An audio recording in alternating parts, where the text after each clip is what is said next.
Hi guys, this is Maria. Welcome back to my channel. So today I wanted to repot a few of my euphorbias. I also wanted to show you how my euphorbias are doing since I got a lot of cuttings end of fall, beginning of winter, and didn't provide you updates since I planted them. So guys, in the past I have made a few different videos about propagation of euphorbias and also care tips for how to care for euphorbias. If you want to check those videos, just go to my channel, click on playlists, and there is a playlist called Euphorbia Collection and Propagation Tips. All of the videos that are about euphorbias are connected, so you can watch one after another. I will also put a link to that playlist in the description. If you have any questions, let me know in the comments. So let's start. So this euphorbia I have enjoyed so much this summer and through the year. I think it's just so interesting looking, and it grew quite a bit. So when I got it, it was damaged on top, and this is all how much it grew since I got it. And I did notice that it struggled a little bit this winter because we had a lot of days without sunlight, and it started getting a little pale green. That pale green yellow color on tips of your euphorbias or other plants is a sign that they need more light. They can also start to grow more skinny or narrow because of lack of light. So I decided to put it temporarily under lights, but it's also very unstable. So I'm holding it right now, but if I put it on the ground, it usually, like if it doesn't have anything to support it, it leans on this side heavily. Since I got it, I have kept it in this small pot, and I think it's really time to give it a bigger home. This is a stone that I got from Arizona, but I have a few similar little pieces. I think this is terracotta or stones, one of the two, and I think it's going to look nice to place on top. And I have a little carved out of stone turtle. They will match very nice with color. So I'm not scared of needles, but these are a little bit wider, and I don't want sap to leak. So if you're not familiar with euphorbias, they have sap, unlike cactuses, that's white and can be, it's considered toxic, and it can be irritating to your skin. I never had problems, and I have been in contact with the sap. I would not recommend, definitely not swallowing it or getting touch in your mouth or eyes, but sometimes when it gets on my skin, I would just wash it and it would be fine. If you are scared and you're more sensitive, I would definitely recommend protect your hands with gloves. I also want to protect the plant because I don't like when it gets that sap running, because it damages the plant a little bit. So I would let me pull this other stone from here. I think I'm gonna try to just hold it with a towel. Let me just bring my tray. Although I'm pretty sure that I'm gonna make a mess here. So I'm thinking to wrap the towel around the plant. This is old towel that I have in the room here because I was dusting something. So just gently holding it, just enough to kind of support it while taking out of the pot, and then just try to wiggle out of the pot. Oh wow, look at this, guys, a lot of roots. I knew that it needs to be, moved to a bigger pot. So I prepared the next size pot and black one. As you know, I keep a lot of my plants in black pots. These are from Lowe's. So I filled it about 1/3 away with my cocoa brick, perlite, and cactus soil mix. And now I'm gonna just place this in the middle here. And I'm gonna need to bring some more soil. Oh, it got poked in a few spots. I'm gonna carefully try to remove this towel. Maybe not yet. right now, just kind of adding the soil.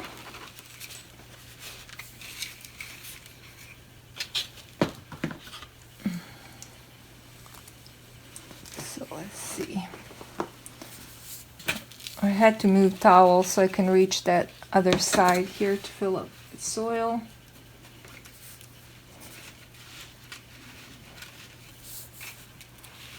I think it's gonna need some more soil. So I'm gonna lean it here on this leg of the table. Just a little bit more here. I think this is good. I'm gonna use brush to clean up some of these areas.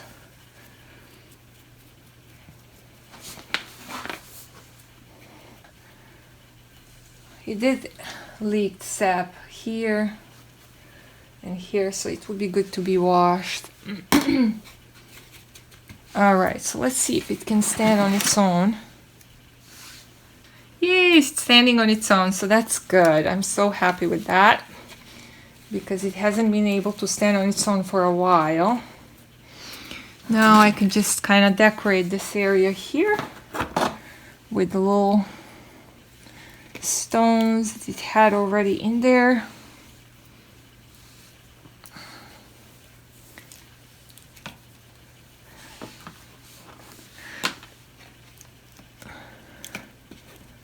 Okay, this one maybe needs to be moved a bit so I can place this one here.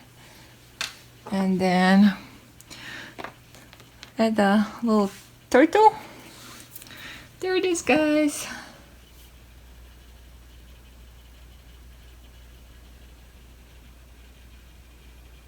I think I'm gonna just go and wash it a little bit. That sap, when you leave it, it can kind of look darker on the plant and change the color of the skin of the plant, so it's good to wash it off. So just aesthetic reasons. So I just took this plant to get a quick shower, especially checking the spots where there was some sap running. I think that's good. Alright, so this is the section where I have my euphorbias, and this is where this one it was originally leaned in the corner because it just couldn't support itself. So I think I'm going to move this Astroba, I think it's called, and place it back where it used to be. Maybe I'm going to rearrange plants a little bit, but this is a window facing south, so hopefully it's going to be okay there. I just noticed that this one has mealybugs, so I'm going to have to spray it and move it away from there. Another one that I want to repot is this beautiful Euphorbia Trigona, green variety. I also have a red one that's called Red Ruby. Now, if you're wondering about the time to repot your euphorbias, you know, among succulents, there is winter dormant, summer dormant, or opportunistic succulents. Summer dormant means that they are sort of resting when it's hot during the summer. They don't like to be propagated and managed during that time. Doesn't mean that they can't survive, but probably not a good idea to do that. Winter dormant plants rest during the winter time, so you don't want to, you know, repot them or propagate them during that time. Opportunistic plants, if they have right conditions, meaning good amount of light and good temperature and water, they can grow all through the year. And euphorbias like this Trigona are example of the opportunistic plants. In the past years, I had them under lights. They would grow quite a bit during the winter time. So this year, like I said, I had them on natural light. So anyway, let's try to pull this one out. I'm gonna remove the tag first. And I think I'm gonna use the towel again, which got a little bit dirty. So not to spread the soil around the room, I'm going to just try to dust it first. Gently, really gently holding it around. And I'm going to lean the pot and try to, you know, just wiggle it out. Tap a little bit the sides as you turn the plant if it's not easily coming out. Oh wow, this one was stuck to the pot, the roots. All right, so I'm keeping it in the middle and it's already standing on its own. I'm just gonna keep adding some soil to fill these gaps, as you can see here around. Just gonna bring a little more soil.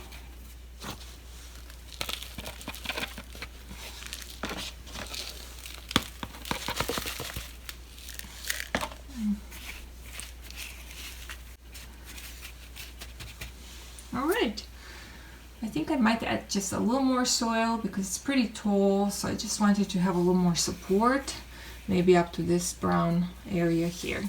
And just like with the previous one, I'm going to give it a shower. So there is some areas with the sap, like this one here, where I want to wash it off so it doesn't get, the plant doesn't get sticky.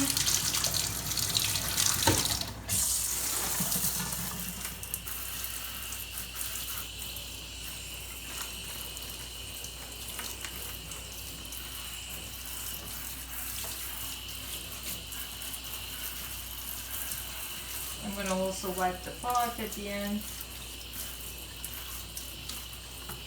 I think that's good.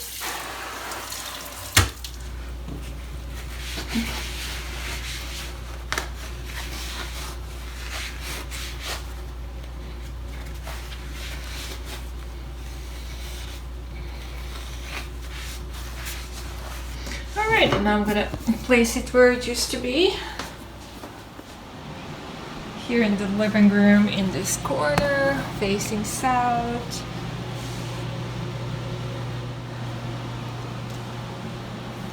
Kyle is too tired today to participate in a video. This is morning and he usually naps in the morning, so you're gonna have to excuse him. So here is my Euphorbia sticks on fire. As you can see, it has changed the color so much.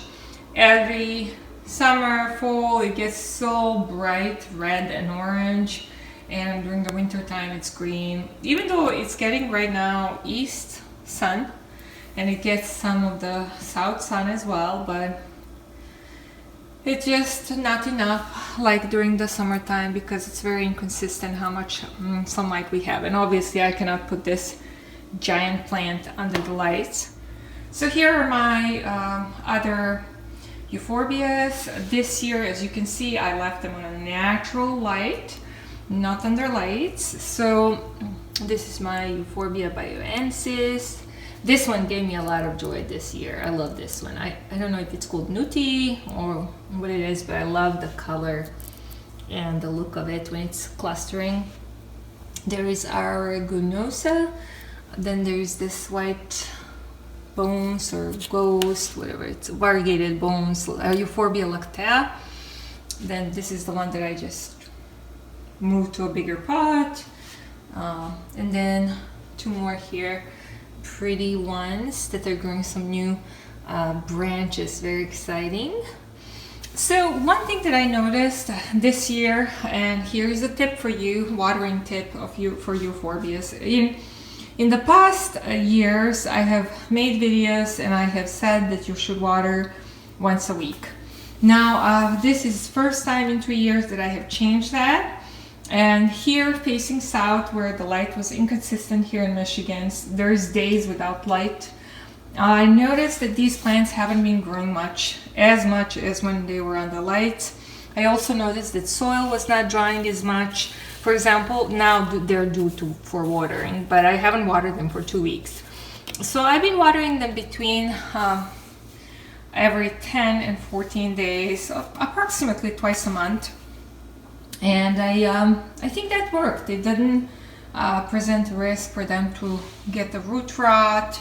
So you have to observe your plants, the conditions that they have in the different environment that you may move them to, and also, you know, check the soil. Is it drying or is it staying wet? Like, this is wet soil because I just showered this one. when they were under lights, they were very thirsty every 7 days. Even sometimes before 7 days, they were very, very thirsty. So, and I could water them at that time more often because they would just grow. Here they slow down, and that's okay. I wanted them to have natural sunlight, as many plants possible to have natural sunlight. I wish I have a greenhouse so I don't have to keep any under lights. So my baby plants, baby euphorbias, that a lot of them I got as cuttings end of fall, were under fluorescent lights here, T5 high output.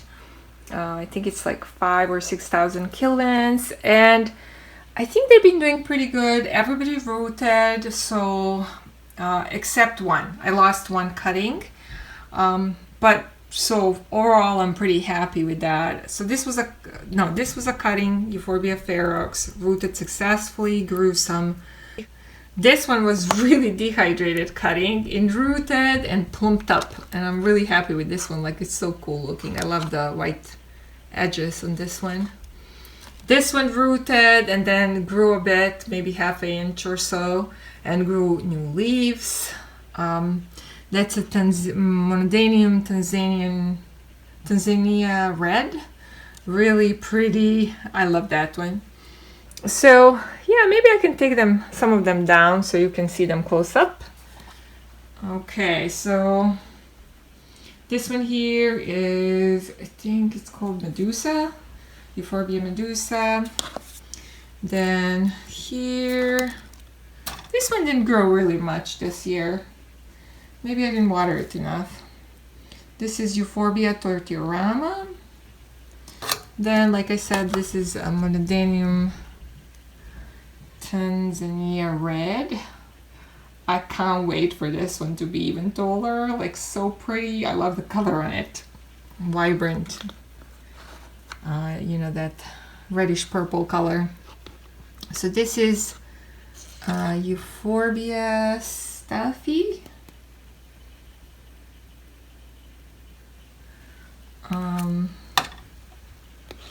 Then this is my Euphorbia Tubiglans hybrid.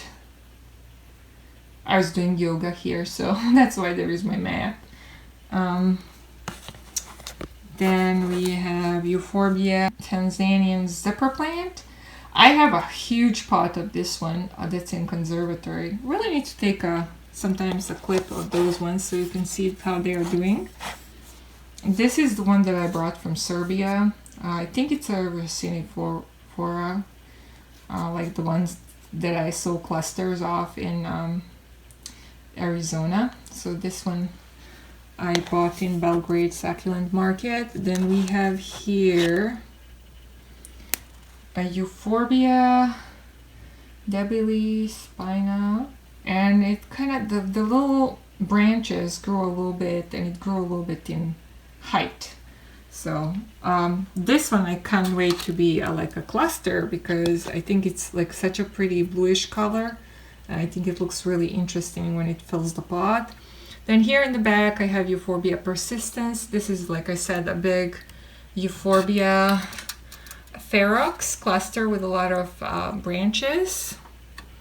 Then this one here was like a really little cutting that we cut when I was there at the Ted's greenhouses.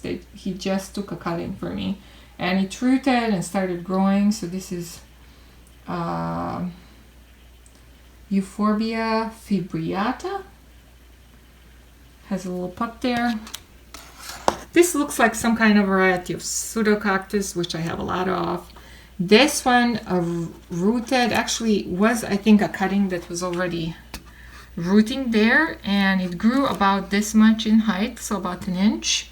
That's a Restricta Euphorbia. Then I have here Opuntiaoides Euphorbia, something like that it's called. And so that was a cutting that rooted. And then this is a gift from Emily, and it grew actually a little bit in height. Variegated Euphorbia, I forgot what's the name of this one. And then there is Petricola Euphorbia. This one kind of looks dehydrated all the time, but maybe that's just how the look of this plant is. I don't know. This Euphorbia ingens monstrosa cutting rooted really well, and unfortunately it's close to light, so sometimes if I don't water it enough, it just keeps losing leaves. It would grow leaves on top and then they would dry up, but it's doing really well. Then in the back there is Euphorbia monodenium Richie. I love this one. I would love to have a variegated one. They're like so interesting looking. And then here is my Euphorbia stellata. And here in the back, it's leaning. I took cuttings. I had much bigger plant, Euphorbia Enopla. I need to pull this one out. So I had much bigger plant of this Euphorbia Enopla, but I didn't like the look of it because it has like a big part, big stem that was brown on the bottom. So I took cuttings. So, and I did it just when the winter is starting, so it was struggling a bit to root, and it was just still dehydrated because, yeah, they take time to root, so I don't know. It's just barely starting some roots. There is some. So let me, since I took them out, I'll took all of them out to check. This one, still nothing. And this one here, nothing as well. So these guys don't have roots yet. And then here in the plant room in the window facing south, I have Euphorbia Pseudocactus or Zigzag Euphorbia. I think this one has grown so tremendously. Like, this is just the half of the plant that I used to have. The other half is in conservatory, and they bloomed this year for the first time for me. The one in the conservatory bloomed twice. This one bloomed once. And oh yeah, I forgot. There was a cutting that I got, and I shouldn't have got that one because I see it's matching actually new growth from the ground of this one. So I think it's just a Pseudocactus Euphorbia. I think that's what it is. And then I also have here Stenoclada, a variety Euphorbia. Those are a little bit bigger and longer and a little bit more pokey, so I put them here so it's not in the living space upstairs. As always, thank you guys so much for watching. Thank you for everybody that's commenting. I will see you soon in the next video.